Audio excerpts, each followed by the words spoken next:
नमस्कार तरुण मित्रों, मैं लक्ष्मण कुमार अपने यूट्यूब चैनल जौनपुर वाला में एक बार फिर आप सभी का स्वागत करता हूं। दोस्तों, आज हमारे साथ एक बेहद ही युवा सांसद भारत के नहीं अपितु मुझे लगता है उत्तर प्रदेश की सबसे युवा सांसद हैं। आइए इनसे मुखातिब करवाते हैं।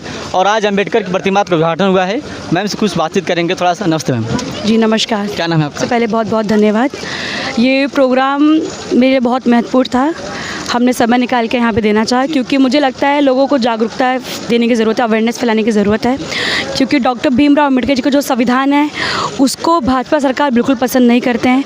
और हमारा ये है कि 2027 हम चुनाव लड़ेंगे, उसमें लोगों को बताना है कि संविधान का मतलब क्या होता है, पीडीए के नारे को बुलंद करना है। उसीलिए हम यहाँ पे लोगों को मिलने आए थे, लोगों के बीच में अवेयरनेस फैलाने के लिए आए थे। वर्तमान समय में अम्बेडकर की क्या प्रासंगिकता देती हैं आप, रिलेवेंसी क्या है? जी देखिए, डॉक्टर भीमराव अम्बेडकर जी, मैं उनको अपना भगवान मानती हूँ और संसद भवन मेरे लिए मंदिर है। तो मैं ज़्यादा पूजा तो नहीं करती, लेकिन मैं उनको मानती हूँ क्योंकि उनकी वजह से मैं आज यहाँ खड़ी हूँ। क्या संदेश देना चाहते हैं उनके माध्यम से आप?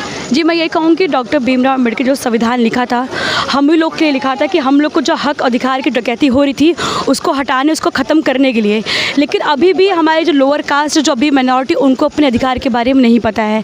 तो मुझे लगता है बीइंग फ्रॉम दलित फैमिली, मैं दलित फैमिली से बिलोंग करती हूँ, मेरा एक रिस्पॉन्सिबिलिटी कर्तव्य बनता है कि जो हमारे लोअर कास्ट माइनॉरिटी उनको बताया जाए कि आपको क्या क्या अधिकार मिले गए हैं